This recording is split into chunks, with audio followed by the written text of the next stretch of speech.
여러분 안녕하세요. 이번 학기 지식구조와 정치 담당하게 된 김태수입니다. 지난 학기까지 상식과 교양이라는 2학점 과목이 교육과정 정기 개편에 의해서 이번 학기부터 2020학년도부터 지식구조와 정치라는 과목명으로 바뀌었습니다. 과목명이 약간 불완전하긴 하지만 이 과목이 이제 1학기, 2학기, 2학기로 나눠 가지고 이제 말 그대로 이제 지식 체계를 우리가 체계적으로 공부하는 그런 과목이 되겠습니다. 오늘 이제 첫 시간이고 이제 다음 주까지 지금 코로나 사태로 인해 갖고 이제 온라인 수업을 할 수밖에 없는 그런 상황입니다.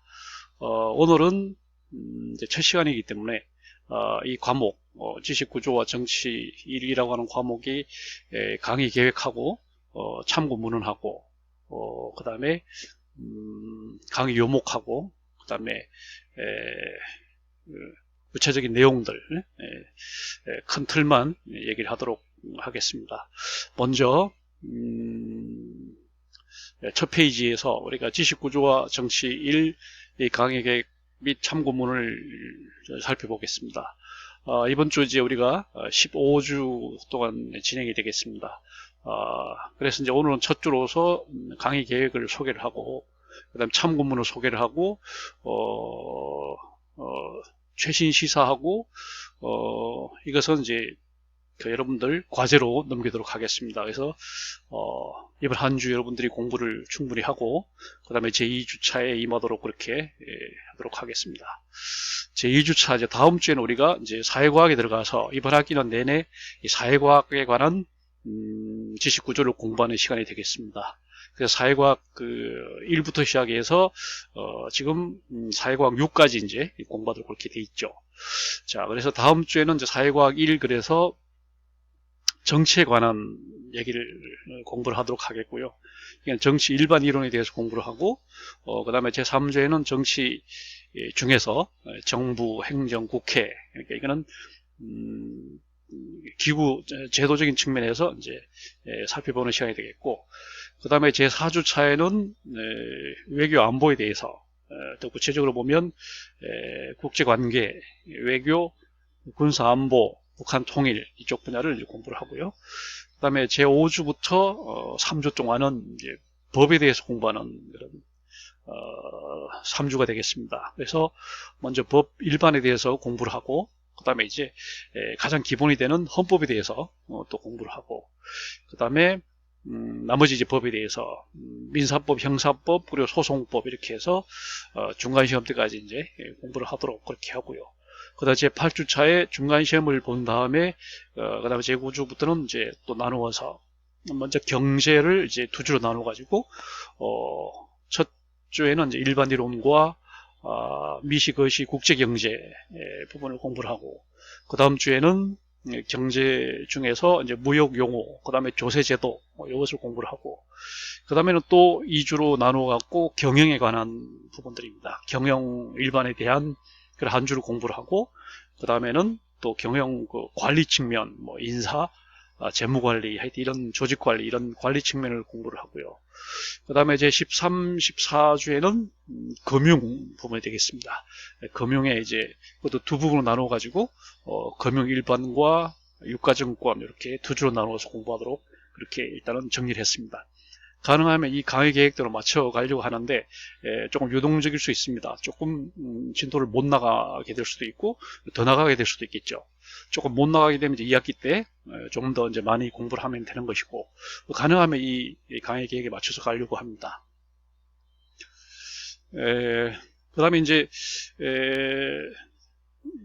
그다음에 이제 참고 문헌을 우리가 이제 참고로 이제 다음 학기에 그럼 우리가 공부하게 될 2편에서는 뭘 공부를 하냐 이거는 이제 그 남은 부분이 되겠죠. 사회과학 나머지 부분 7, 8 그러니까 사회 분야를 공부를 하고 그 다음에 이제 자연과학을 공부를 합니다. 자연과학 과학 일반, 과학 그 다음에 컴퓨터, 그 다음에 IT, 이렇게 공부를 하고, 그 다음에 또 인문학, 나머지 부분이 되겠습니다. 네, 문화, 스포츠, 미디어, 역사, 문학, 한자, 국어 이렇게 하면은 우리가 이제 예정하는 지식 구조의 대강화를 이제 공부할 수 있게 되는 겁니다. 그 다음에 이제 참고 문헌 소개를 하겠습니다. 먼저 주교재입니다. 주교재는 내가 쓴 직무상식 요론이라는 책입니다. 이것은 교보 포폴에서 4년 전에 이제 이미 나온 책입니다. 이 책은 이 수업은 이 교재에 충실하게 이제 진행이 됩니다. 그래서 본 교재 준비 없이 수업을 원만하게 진행하기 대단히 힘이 됩니다. 이전에 보면은 이제 이 교재를 준비 안 한 사람들이 있긴 했는데, 그러면 상당히 이제 본인도 힘들고 이제 그래서 가능하면 이 교재를 준비하도록 그렇게 하면은 여러분들이 이 수업에서도 이제 보탬이 되고, 나중에 취업 준비할 때 뭐 일반 상식이랄지 다른 시험 준비할 때도 필요한 그런 책이기 때문에, 특히 이제 2학기 때 또 이 과목을 수강하게 되면 연속성이 있기 때문에 이 교재를 준비를 하기를 바라겠습니다. 그 다음 이 책은 이제 POD 도서입니다. 말 그대로 Publish on Demand, 우리말로 하면 주문 제작 방식, 인터넷상으로, 온라인상으로 주문을 하면은 출판사에서 이제 생산을 해서 그러니까 이제 인쇄 출판을 해서 택배 방식으로 이제 보내주는 그런 도서입니다. 그래서 서점에는 이제 진열되어 있지 않고 오로지 온라인 상으로만 이제 제작되는 그런 도서라는 겁니다. 그래서 여러분들이 이 책을 주문할 때는 반드시 이 출판사인 교보문고 홈페이지에 들어가서 이 책을 이제 검색을 해가지고 주문을 해야 됩니다. 그러면 출판사가 이제 제작해서 택배로 보내주기 때문에 약 10일 이상, 열흘 이상의 이제 시간이 소요됩니다. 그래서 오늘 여러분들이 이 수업 끝나면서 바로 이제 주문을 하면은 가능하면 빨리 주문을 해야 됩니다. 그래야지만 시간을 맞출 수가 있을 겁니다. 그 다음에 참고 문헌들을 이제 소개를 하면은 먼저 일본 사람이 쓴 책이죠. 지식의 구조화라고 하는, 이게 나온 지가 오래됐지만 이 책이 이제 일본식 책이고, 그 다음에 나와 있는 책들은 주로 이제 시사 상식, 뭐 일반 상식 이런 내용들입니다. 주로 이제 입사 시험, 뭐 취직 시험, 승진 시험 때 그런 초점을 둔 책들이죠. 시사 상식 이러한 책들이 있고, 그 다음에 이제 문화와 교양 이런 책도 있고, 그 다음에 지식 구조론 이런 책도 있고, 하여튼 이런 책들이 이제 참고 문헌이 되겠습니다. 하여튼 주교재는 여러분들이 반드시 준비하도록 그렇게 해야 되겠습니다. 그 다음에 교과목 개요와 수업 목표를 한번 보겠습니다. 이건 여러분들 우리 학교 이제 학사 인트라넷에 올라가 있는 강의 계획서에 쓰여진 그대로 내용들입니다. 먼저 교과목 개요를 보면 일반 상식이라는 그 취직 입사 과목이 있습니다. 그 다음에 이제 삼성그룹, 그 중에 대표적인 게 삼성그룹에서 시행하는 입사 시험이죠. 예전에는 SSAT라고 했습니다. 삼성 애프티튜드 테스트 이렇게 얘기하다가 요즘은 이제 GSAT로 바뀌었죠. 글로벌 삼성 애프티튜드 테스트, GSAT 등 취업 시험에 대비를 하는 게 이제 현실적인 실천적인 그런 목표가 되겠고, 그 다음에 나아가서 이제 지식 체계가 오늘날 이제 굉장히 그 방대한 그런 지식 체계를 나름대로 이제 체계화시켜서 우리가 접근할 수 있는 그런 과목이다 이렇게 보면 됩니다. 그래서 이거를 2개 학기로 나누어서 이번 학기는 이제 그 전반 부분을 공부하는 그런 교과목이 되겠습니다. 2학기 때는 이제 후반 부분을 공부하게 되겠죠. 수업 목표입니다. 이거는 실용 지식 체계로서의 직무 상식을 사회과학과 자연과학, 인문학 크게 이제 세 분야로 나눠 가지고 전반 학기에는 아까 이야기한 것처럼 정치와 외교 안보, 법률, 경제, 경영, 금융 요거를 이제 공부를 하고, 그래서 거기에 관련된 이제 기초 지식을 쌓고, 그 다음에 응용의 토대를 익혀갖고 채용 시험에 대비를 하면 물론이고, 그 다음에 각 영역의 전문지식 습득으로 나아갈 수 있게 하는 것이 이 과목의 수목표가 되겠습니다. 이 과목, 지식구조와 정치라는 과목의 이제 강의 요목, 아까 얘기된 것처럼, 됐지만은 크게 나누면 이런 식으로 정리를 해볼 수 있습니다. 이번 학기에 공부하는 것이, 지식구조와 정치 1이고, 그 다음에 2학기 때는 지식구조와 정치 2가 되겠습니다. 그래서 이번 학기는 이제, 여러분들이 개별적으로 각자 알아서 공부해야 될 내용들이 맨 앞부분에 있습니다. 최신 시사입니다. 주요 사건 사고, 최근에 지금 뭐 코로나랄지 아니면 뭐 연동형 비례대표제랄지 뭐 이런 그런 것도 있잖아요. 주요 사건 사고, 찬반 논쟁, 출제 경향을 여러분들이 이제 각자 알아서 학습하라는 그런 부분이 되겠고, 그 다음에 다음 주에는 우리가 사회과학 중에서 이제 정치를 이제 공부를 하게 되는 겁니다. 그 다음에 정부 행정국회를 공부를 하고, 그 다음에 이제 외교 안보, 그 다음에 법이죠. 법률, 그 다음에 경제, 그 다음에 경영, 금융, 이렇게 해서 이제 크게 나누면 이번 학기에는 이제 7부분을 공부하게 되는 거죠. 앞에 최신 시사까지 포함해서 이제 7부분을 공부하게 되는 것이고, 2학기 때도 이제 최신 시사를 다시 한 번 더 학습을 하고, 그 나머지 부분들을 이제 공부를 하게 됩니다. 그래서 자, 2학기 때는 또 이제 사회과학 중에 우리가 남은 부분하고, 그 다음에 자연과학하고 인문학하고 이렇게 해서 공부해서 1년 동안 지식 구조, 지식 체계 전반을 개요를 공부하는 그런 과목이 되겠습니다. 자, 지식 구조와 정치에서 공부할 그 내용들을 이제 보면은, 첫째로 우리는 최신 시사를 여러분들이 이제 개별적으로 공부를 하게 되는 겁니다. 우리 책에 이제 목차 부분을 보면은 그것들이 이제 정리가 되어 있거든요. 그것들 여러분들이 자율적으로 학습을 하면 되겠어요. 최근에 와서 이제 가장 최근에 그 사건 사고는 역시 코로나 19죠. 네? 코로나 바이러스. 네? 그 다음에 이번 4월 15일 날 우리 총선거, 국회의원 선거 때 우리나라에 처음 이제 도입이 되는 연동형 비례대표제라고 하는 새로운 개념, 그리고 비례 전문 정당, 여러분들이 뉴스에서 많이 봤을 겁니다. 그 내용들. 그 다음에 그 전에 이제 패스트 트랙이라고 있었죠. 줄여서 패트라고 얘기를 하지만 패스트 트랙이라고 하는 그런 게 있었고, 그 다음에 이제 우리가 흔히 줄여서 공수처 얘기하잖아요. 고위공직자 비리수사처가 이제 그 관련법이 통과됐기 때문에 올 7월 달에 이제 이 기구가 신설이 되게 되는 겁니다. 그 내용하고, 그 다음에 검찰 경찰 관계, 검경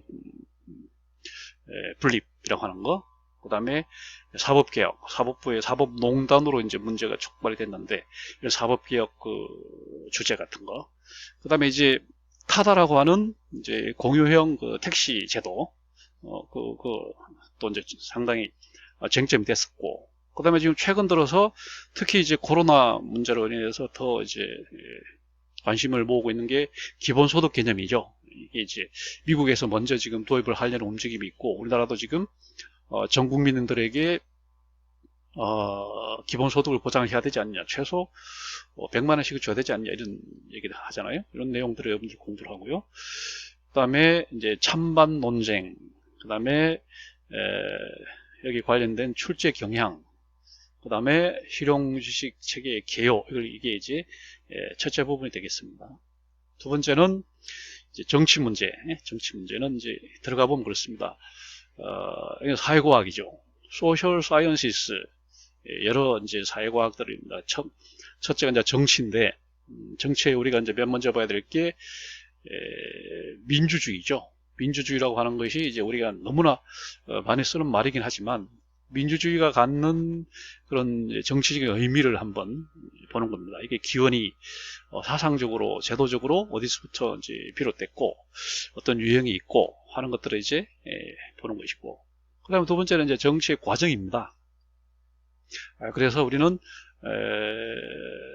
지방자치가 이제 어떻게 시구되고 있고, 정치 문화, 그 다음에 정치 발전, 그 다음에 정당과 이익 집단, 그 다음에 여론과 언론, 그 다음에 선거제도, 이런 것들이 다 이제 정치 과정 부분에 포함이 되는데, 그걸 우리가 공부를 하는 것이고, 그 다음에 정부 제도라고 그러죠.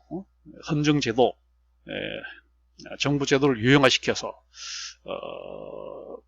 시대가 바뀌어도, 대통령 중심제와 의원 내각제가 있는 것처럼, 그 정부제도 유형을 보고, 그 다음에 행정제도, 오늘날 우리가 행정국가라고 얘기를 하는데, 행정부의 그 정부 조직하고, 그 다음에 굉장히 방대한 그 공무원 제도하고, 그 다음에 예산제도 세 가지입니다. 조직 측면에서 정부 조직, 사람 인사 측면에서 공무원 제도, 그 다음에 돈, 재정에 관련된 예산제도 이 세 가지를 우리가 또 보고요.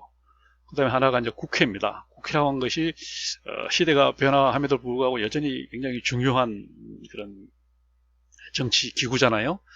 그래서 이번 그 총선거, 국회의원 선거가 이제 중요하기도 하고, 그 다음에 정치개혁이 또 중요하기도 하고 그렇습니다. 그래서 국회를 볼 때는 또 정당제도와 연결을 시켜서 볼 수밖에 없어서 정당제도도 보고, 그 다음에 선거제도별로 볼 때 선거제도를 어떻게 유형화할 수 있고, 뭐 대선거구제도, 뭐 소선거구제도, 뭐 비례대표제도, 하여튼 이런 선거제도를 유형화시켜서 장단점을 이제 보게 되는 겁니다.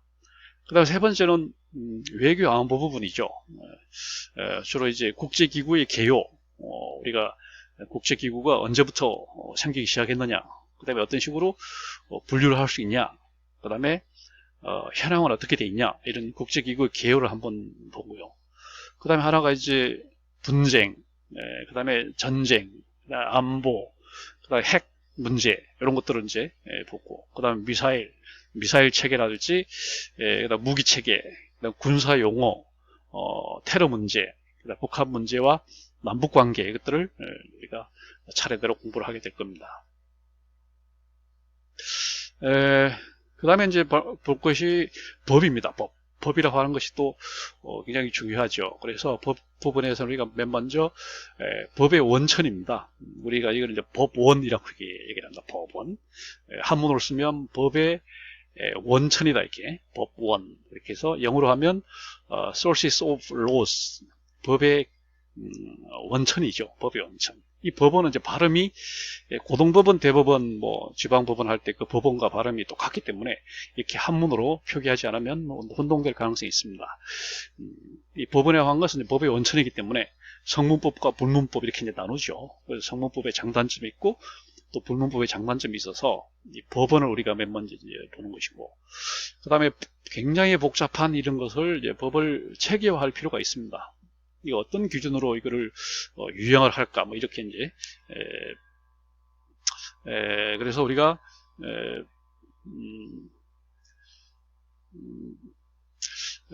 그래서 법 유형화 개요를 보고, 그 다음에 이제 법에서 법이라고 하는 것이 결국은 권리와 의무 관계잖아요. 이 권리와 의무 관계를 보고, 그 다음에 법 해석학의 개요를 보고, 그 다음에 이제 법의 각 유형별로 들어가서 가장 중요한 기본법인 헌법에 대해서, 헌법의 개념, 헌법의 의의, 헌법이 얼마나 중요하냐, 그래 우리나라 헌법의 개요와 현재까지 개정 과정, 그 다음에 헌법의 가장 기본 핵심 개념이 기본권이란 말이죠.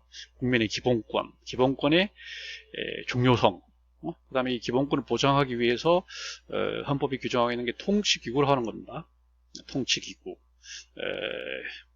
보면 이제 정부, 국회, 법원 이런 식으로 돼 있죠. 그 다음에 헌법재판소, 헌거관리위원회 이런 식으로, 지방자치 이런 식으로 돼 있습니다. 이것을 우리는 통치기구라고 말하는데, 이 통치기구는 바로 국민의 기본권을 보장하기 위한 하나의 수단적인 제도적인 장치가 되겠습니다. 그 다음에 헌법 조문을 우리가 이제 조회해 볼 필요가 있습니다. 이거는 이제 법제처 앱을 설치를 할 필요가 있고요. 이 앱을 설치를 하면 이제 헌법 이외에도 다양한 여러 법들을, 그 조문들을 실시간으로 조회를 할 수 있기 때문에 헌법 조문 조회 앱을 설치해 보겠다. 그 다음에 법률에 들어가서 이제 그 헌법 이외에 민사법하고 형사법하고 그다음 소송법 이렇게 나누어서 한번 보는 겁니다. 우리가 이제 법을 나누는 가장 기본적인 분류법이 바로 사법, 사적인 프라이빗 로, 사적인 법과 그 다음에 공적인 퍼블릭 로, 공적인 법, 그 다음에 그 두 가지 성격이 혼재되어 있는 사회법이 크게 세 가지 나누거든요. 그래서 이 사법은 사법부와 다른, 사법은 그냥 사법과 이 사법은 다릅니다. 된 소리를 해서 사법, 공법, 사회법 이렇게 나누는 구분법을 보고요.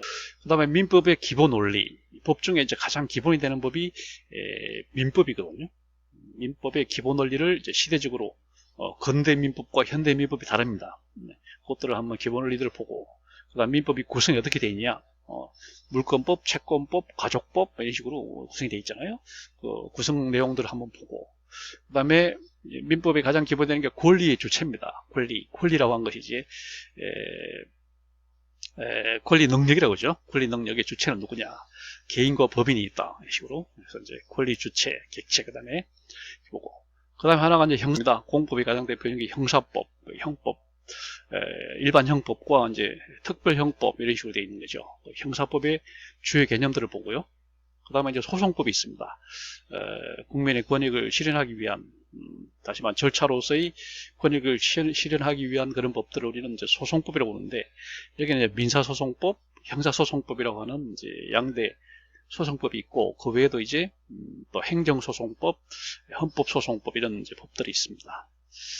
그 다음에 네 번째로 사회과학의 네 번째는 경제입니다. 그래서 여기서는 이제 주요 경제학에서 쓰는 아주 가장 핵심적인 개념들을 몇 가지를 살펴보는 겁니다. 그 다음에 경제지표라고 하는 것이 그 개요를 한번 보고, 그 다음에 주요한 경제이론과 법칙을 보고, 그 다음에 경제를 세 영역을 나눴을 때 미시경제, 거시경제, 국제경제 이렇게 나누어서 미시경제 개요, 그 다음에 거시경제의 틀, 국제경제 요지 이렇게 나누어서 이제 공부를 하고요. 그 다음에 경제 중에 하나 중요한 게 이제 금융이잖아요. 금융의 주요 개념들을 보고, 그 다음에 이제 무역 용어들, 그 다음에 국제금융과 거래 및 무역에 관한 것들, 그 다음 하나가 이제 조세죠. 조세의 주요 개념들을 공부를 하도록 그렇게 할 거고요. 그 다음에 볼 것이 이제 경영입니다. 경영. 경영에서는 첫째로 기업의 종류, 규모별로, 영역별로, 그다음 우리가 형태별로 볼 때 제일 오늘날 주류가 되고 있는 건 주식회사지만 그 외에도 이제 다양한 기준으로 기업을 분류할 수 있거든요. 기업의 종류를 보고, 그 다음에 기업을 운영에 관련된 주요 용어들을 한번 정리해보고, 그 다음에 각 영역별로 나누어서 조직관리, 그 다음에 인사관리, 재무관리 이렇게 크게 나누면은 이제 조직관리, 기업 경영에 있어서 조직관리와 인사관리와 재무관리 나눌 수 있고, 그 외에도 이제 마케팅이라는 게 또 이제 있지 않습니까?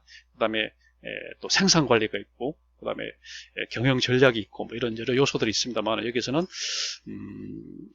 조직관리, 조직에 관한 관리, 그 다음에 사람에 대한 인사관리, 그 다음에 재정, 돈에 관한 재무관리, 요거를 이제 우리가 나누어서 좀 공부를 하고요. 그 다음에 이제 인사관리 할 때 나오는 것이 노동조합이야, 이미. 그 다음에 재무관리에서 꼭 나오는 것이 재무비율, 그 다음에 회계제도, 이런 것들이죠. 그 다음에 인사관리에서의 중요 용어들을 하고, 마케팅의 개요를 우리가 공부하도록 그렇게 하고요. 그 다음에 마지막 7번째는 금융에 대해서 우리가 이제 공부를 합니다. 연금제도를 한번 보는 거죠. 공적 연금과 이제 사적 연금을 나눌 수가 있고, 연금제도의 개요를 한번 우리가 볼 필요가 있다. 그 다음에 기금제도가 있습니다. 정부관리기금과 민간기금이 있고, 기금제도가 어떻게 되어 있는지 그 틀을 한번 보고요. 그 다음에 금융상품의 종류, 금융상품의 종류를 보고, 그 다음에 유가증권제도, 우리가 이제 세계 이제 금융제도를 얘기를 할 때 그 태환 시대에서 불안 시대로 넘어갔다고 그러잖아요. 그 결정적인 것이 바로 유가증권 제도가 이제 정착이 됐다는 거죠. 그 다음에 산업을 이제 구분하는 산업 구분 및 산업 연관 지수 이런 내용들. 그래서 산업 구분 및 연관 제도를 우리가 공부하도록 그렇게 할 겁니다.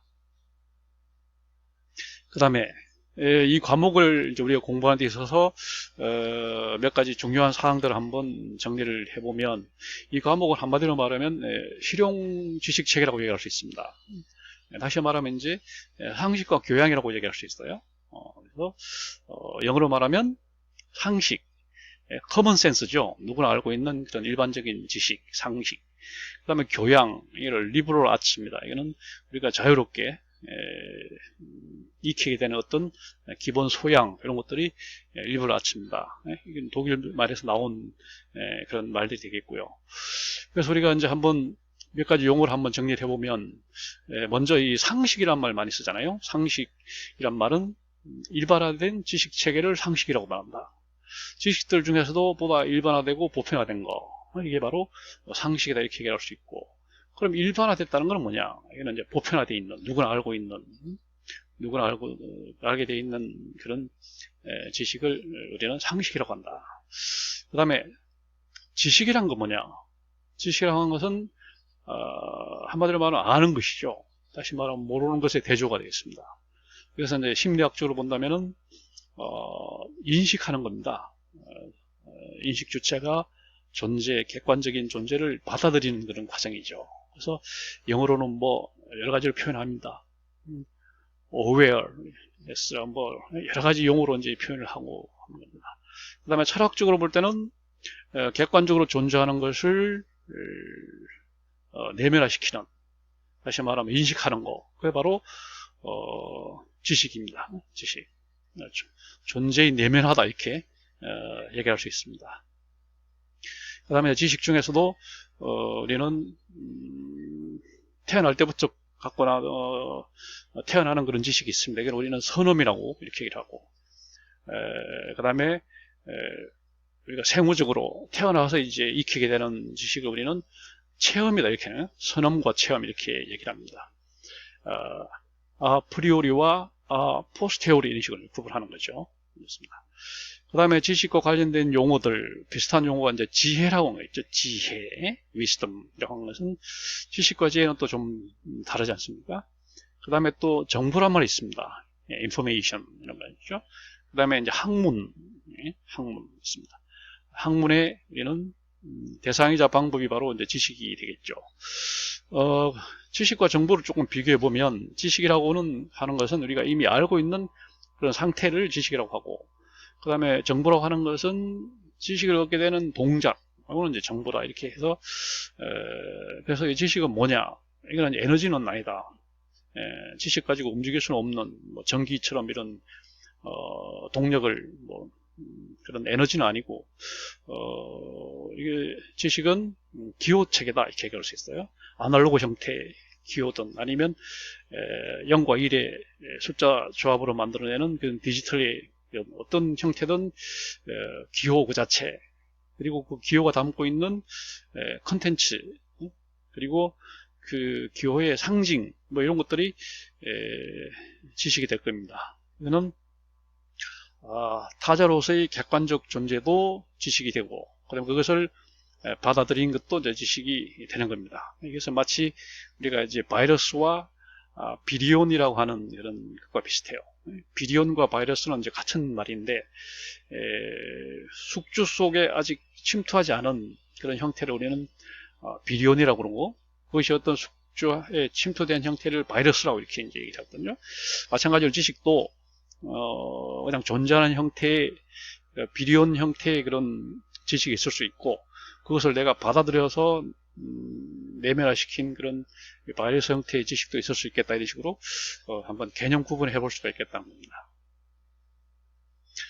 그 다음에 교양교육의 중요성. 교양, 우리는 누구나 이제 대학을 들어가면은 전문 대학에서는 1학년 때, 그 다음에 4년제 대학은 1학년 전부하고 2학년 거의 절반 정도를 교양교육에다가 할애를 하는데, 그만큼 교양교육은 굉장히 이제 중요하거든요. 특히 이제 중등교육, 중학교와 고등학교 그 교육하고, 그 다음에 고등교육, 대학교육과의 연계성이 굉장히 약한 게 우리나라입니다.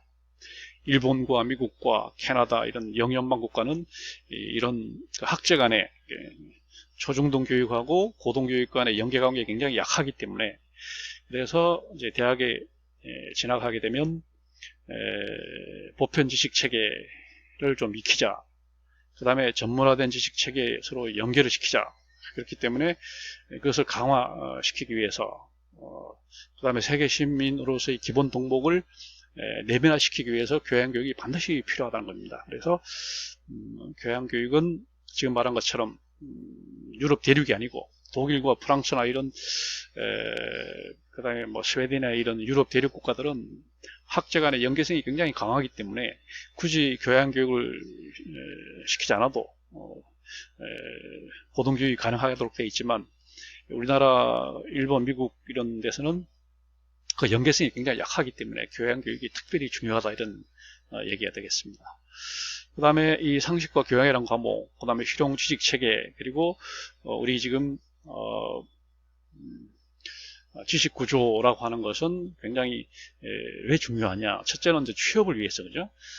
취업을 위해서 필요하다. 일반 상식 과목에서, 그다음에 아까 말한 것처럼 삼성 입사시험, 대기업 입사시험에 이 과목이 대비하기 위해서 굉장히 필요하고, 두 번째는 이런 상식과 교양 덕목을 갖춤을 해갖고 원만한 사회생활이 가능해진다는 겁니다. 의사소통이랄지 이런 원만한 사회생활을 위한 가장 기본적인 그런 게 되겠고, 그 다음에 사회과학 전반을 공부하기 위한, 그 다음에 자연과학, 그 다음에 인문학을 이제 앞으로 공부하기 위해서 기초 지식을 쌓는, 지금까지 이제 공부했던, 고등학교 때까지 공부했던 내용들 다시 한번 정리를 하고 되돌아보고 좀 체계적인 관점으로 재정립하고자 하는 그런 게 되겠습니다. 그래서 앞으로 이제 정치학과 경제학, 사회학을 공부할 사람들, 이런 기초 학문을 공부할 사람은 물론이고, 행정학, 경영학, 사회복지학 같은応用 사회과학을 공부할 사람들은, 그 다음에 자연과학을 공부할 사람들도 마찬가지죠. 물리학, 화학, 이런 기초 자연과학, 그 다음에 기계공학, 의학학 같은 응용 자연과학 이런 걸 공부할 사람들, 그 다음에 인문학, 어학, 문학, 철학, 역사학 이런 인문학을 공부할 사람들, 그리고 예술을 공부할 사람들이 반드시 기초적으로 알아야 될 그런 내용들을 정리한 게 바로 상식과 교양 내용이 되겠습니다. 그 다음에 우리가 이제 2학기 때 공부해야 될 자연과학이라는 게 있습니다. 자연과학은 자연이란 말을 먼저 보면은 한문으로 쓰면 스스로 자자에다가 걸을 연자죠. 스스로 저절로 전개되는, 펼쳐지는 현상, 이런 게 우리가 자연이라고 얘기합니다. 그래서 이런 한문으로 쓰면 이제 연자는 사실 허사고 자연적인, 저절로 이제 해가 저절로 뜨고 지고 사람이 저절로 이제 늙어가고 이제 이렇게 하는 것처럼 저절로 이제 사람이 인간적 인위적인 개입이 없이 저절로 진행이 되는 것들을 우리는 자연이라 이렇게 말합니다. 그래서 이런 자연과학은 이런 자연 현상에 대한 분과학문이다. 이렇게 분과학문이다. 그래서 이 분과학문을 한문으로 쓰면 이렇게 분과학문이 되는데, 거기서 분자하고 문자하고를 빼버리면 이제 그게 바로 과학이 되는 거죠. 분과학문, 과학. 그래서 이 자연과학은 사물의 이치에 관한 기본적인 그런 물리학이 있습니다. 물리학. 그리고 그 사물의 이치에 관한 일부 측면, 특히 그 성분, 그 다음에 그 변화에 대한 물리학을 특별히 우리는 화학이다 이렇게 얘기하죠. 이런 물리화학적인 현상 가운데 생명 현상만 이제 보는 것이 생물학입니다. 생물학. 그리고 이런 것들을 이제 응용한 것이 공학이죠. 엔지니어링.